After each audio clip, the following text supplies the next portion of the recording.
Halo, Assalamualaikum warahmatullahi wabarakatuh. Apa kabar anak-anakku semuanya? Pak diharapkan kalian tetap dalam kondisi sehat dan selalu menjalankan protokol kesehatan di tengah pandemi ini. Oke, pada pertemuan kita kali ini, Pak Adi akan menyampaikan materi tentang persamaan kuadrat. Jadi harapan Pak Adi pada kegiatan kali ini, kalian bisa menyimak seluruh materi dengan baik dan bisa mengambil ilmu terhadap materi tersebut. Pada kegiatan berikutnya nanti di akhir sesi kalian bisa mengerjakan tugas LKPD, di mana tugas tersebut hasilnya nanti akan bisa kalian selesaikan dan diupload di Google Classroom atau via WA. Jika ada kendala dalam kalian mengerjakan, kita bisa berdiskusi di Google Classroom masing-masing atau nanti bisa melalui chatting di WA grup kelas. Oke, semoga kalian bisa menyimak penjelasan Pak Adi dan selalu semangat. Kita kali ini, yang pertama, menentukan akar persamaan kuadrat dengan melengkapkan kuadrat sempurna, merupakan pengayaan dari pertemuan pertama. Yang kedua, menentukan akar persamaan kuadrat dengan rumus kuadratik atau rumus ABC, masih termasuk pengayaan dari pertemuan pertama. Yang ketiga, menentukan jumlah dan hasil kali akar-akar persamaan kuadrat. Yang keempat, menyusun persamaan kuadrat jika diketahui akar-akarnya. Yang kelima, menyelesaikan masalah yang berkaitan dengan persamaan kuadrat. Sedikit mengingatkan kembali dari pertemuan kita sebelumnya terkait jumlah nilai akar dan hasil kali akar. Jadi untuk koefisien B itu adalah merupakan jumlah dari nilai akar X1 ditambah dengan X2. Sementara untuk konstanta, itu adalah hasil perkalian dari X1 kali X2. Untuk menyelesaikan persamaan kuadrat, kita bisa menggunakan dengan melengkapkan bentuk kuadrat sempurna.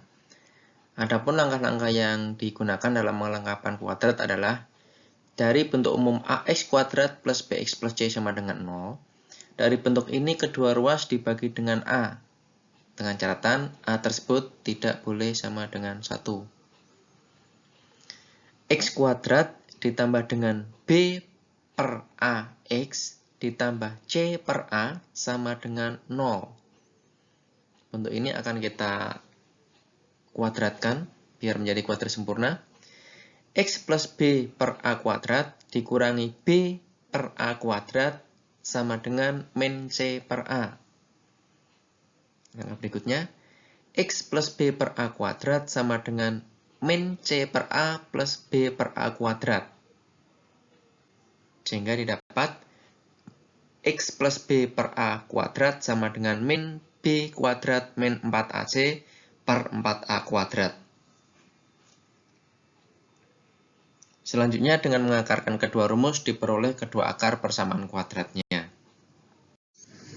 Untuk lebih memahami materi tadi, perhatikan untuk contoh soal dan pembahasan berikut ini.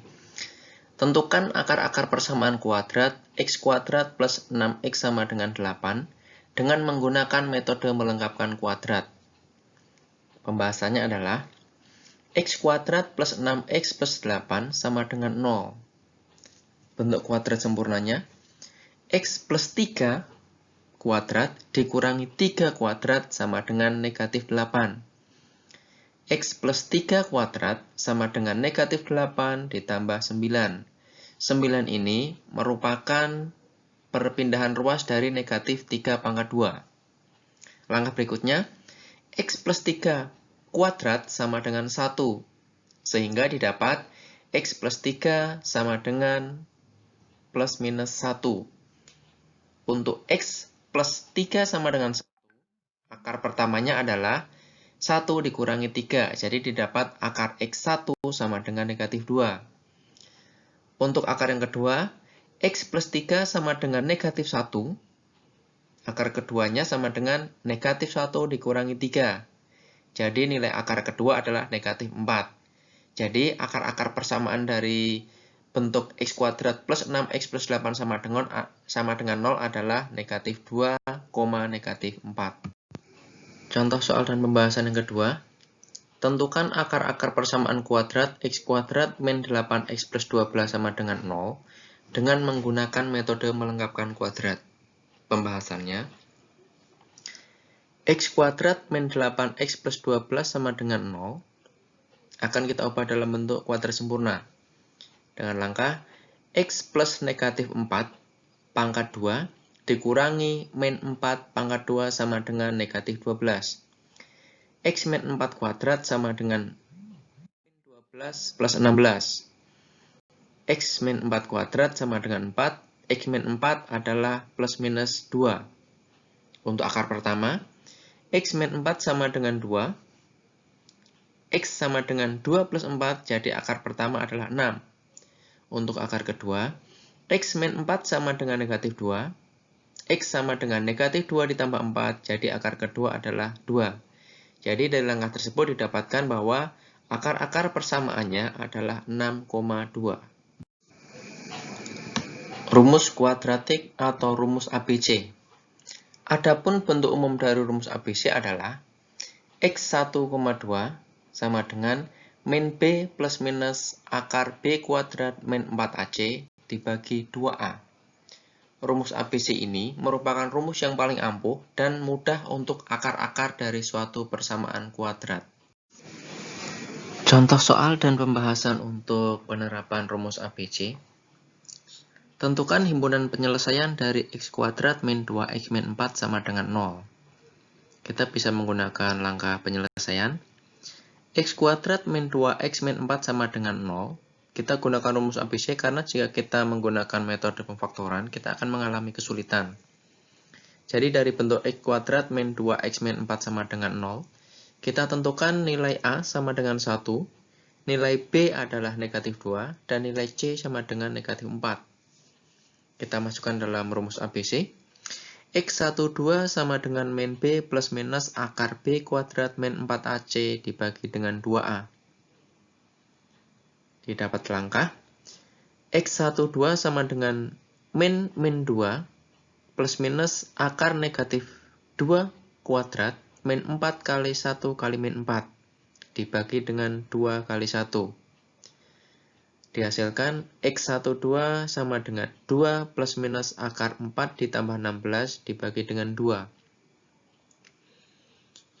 X12 sama dengan 2 ditambah akar 20 per 2. Langkah berikutnya, X12 sama dengan 2 plus minus akar 4 kali 5 per 2. 4 kali 5 tersebut merupakan pemfaktoran dari nilai akar 20. Maka selanjutnya didapat hasil bahwa X12 sama dengan 2 plus minus 2 akar 5 per 2. X12 sama dengan 2 plus minus 2 akar 5 dibagi 2. Sehingga didapatkan akar X12 sama dengan 1 plus minus akar 5. Jadi himpunan penyelesaiannya adalah 1 min akar 5, 1 plus akar 5. Untuk contoh yang kedua, kita bisa menggunakan rumus ABC. Bedanya adalah pada pertanyaan yang ditanyakan adalah hasil perkalian dan penjumlahan dari nilai-nilai akar yang ditemukan. Diketahui X1 dan X2 merupakan akar-akar dari persamaan kuadrat 2X pangkat 2 ditambah 5X min 1 sama dengan 0. Maka nilai dari 2X1 ditambah 2X2 sama dengan titik-titik. Pembahasannya, langkahnya masih sama. Bisa menggunakan nilai A, B, dan C dari persamaan yang ada. 2x kuadrat ditambah 5x min 1 sama dengan 0, didapatkan nilai A sama dengan 2, B sama dengan 5, dan C sama dengan min 1. Kita selesaikan dengan menggunakan rumus ABC. X12 sama dengan min B plus minus akar B kuadrat min 4AC per 2A. Kita masukkan nilainya. X12 sama dengan min 5 plus minus akar negatif 5 pangkat 2 dikurangi 4 kali 2 kali negatif 1 dibagi dengan 2 kali 2. Kita dapatkan hasil X12 sama dengan min 5 plus minus akar 25 ditambah 8 dibagi dengan 4. Dapatkan hasil X12 sama dengan min 5 plus minus akar 33 dibagi 4. Dari langkah ini diperoleh bahwa akar pertama dari X1 adalah min 5 plus akar 33 dibagi 4. Nilai X2-nya adalah negatif 5 min akar 33 per 4. Akibatnya, karena yang diminta adalah perkalian dan penjumlahan, maka kita masukkan nilai akar-akar tersebut ke dalam soal. 2 kali X1 ditambah 2 kali X2, kita masukkan nilainya, sama dengan 2 kali min 5 plus akar 33 per 4, ditambah dengan 2 kali min 5 min akar 33 dibagi dengan 4. Karena ada perkalian 2 dengan penyebut 4, maka bisa kita sederhanakan menjadi min 5 plus akar 33 per 2 ditambah min 5 min akar 33 per 2. Didapatkan hasil penghitungannya adalah negatif 5. Jadi, nilai dari 2x1 ditambah 2x2 adalah negatif 5. Kita bisa menyelesaikan soal yang seperti di atas tadi tanpa perlu menghitung dengan menggunakan rumus ABC. Tapi kita perlu mengingat kembali bahwa tadi di awal Pak Adi menyebutkan bahwa hasil penjumlahan akar-akar itu bisa didapat dengan nilai X1 plus X2 sama dengan min B per A. Akibatnya, dari bentuk tadi persamaannya kita dapatkan bahwa 2 kali X1 ditambah 2 kali X2, ini kita keluarkan faktor 2, berarti menjadi 2 kali X1 plus X2. Kita substitusi 2 kali negatif B per A sama dengan 2 kali negatif 5 per 2 menghasilkan angka negatif 5. Langkah ini lebih cepat karena kita hanya menggunakan konsep hasil kali dan jumlah dari akar-akar persamaan kuadrat. Nilai diskriminan biasanya dituliskan dengan rumus D sama dengan B kuadrat min 4AC. Jenis-jenis akar kuadrat berdasarkan nilai diskriminan atau D dibagi menjadi 3. Jika nilai D-nya lebih besar dari 0, maka jenis akarnya adalah 2 akar real berbeda. Yang kedua, jika nilai diskriminannya atau D sama dengan 0, maka 2 akar real kembar atau hanya memiliki 1 akar real. Yang ketiga, jika nilai diskriminan atau D tadi kurang dari 0, maka tidak memiliki akar real. Contoh soal dari jenis-jenis akar berdasarkan nilai D ini biasanya, yang pertama, kita bisa menentukan akar tersebut tanpa kita melakukan penghitungan. Jadi kita hitung dengan menggunakan nilai diskriminan. Contoh yang soal pertama, X kuadrat min 8X plus 16 sama dengan 0. Kita selesaikan dengan nilai diskriminan. Nilai diskriminan dari persamaan X kuadrat min 8X plus 16 sama dengan adalah sebagai berikut. Nilai D-nya min 8 pangkat 2 dikurangi 4 kali 1 kali 16. Jadi hasilnya 64 dikurangi 64. Nilainya 0. Karena diskriminannya bernilai 0, maka persamaan pada nomor A memiliki akar real kembar. Soal yang kedua, yang B.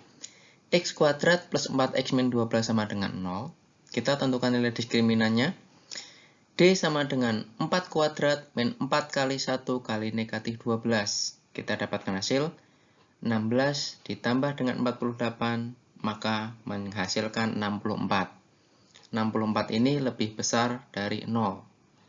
Karena nilai diskriminan lebih besar dari 0, maka nilai diskriminannya positif, maka memiliki akar real kembar. Nah, untuk tugas kalian, untuk soal yang C, silahkan kalian hitung sendiri dengan menggunakan konsep diskriminan. Jika nilainya negatif, maka diskriminannya berarti bernilai kurang dari 0. Berarti persamaan yang C tidak memiliki akar real. Oke, untuk akhir pertemuan, kalian bisa mengerjakan tugas LKPD. Untuk materi LKPD bisa kalian download pada link yang Pak Adi buat di situ. Nanti bisa kalian kerjakan dan hasilnya bisa kalian kirim dalam Google Classroom. Bisa juga nanti via WA atau bisa kalian kumpulkan manual pada saat Pak Adi melaksanakan kunjungan pendampingan belajar. Sekali lagi, nanti jika ada kendala dalam memahami konsep materi atau proses penyelesaian masalah, silahkan bisa kalian gunakan forum diskusi di Google Classroom atau WA Group kelas. Pak Adi tunggu hasilnya, sukses untuk kalian dan tetap semangat belajar. Pak Adi akhiri pertemuan kita kali ini. Sekian dan terima kasih.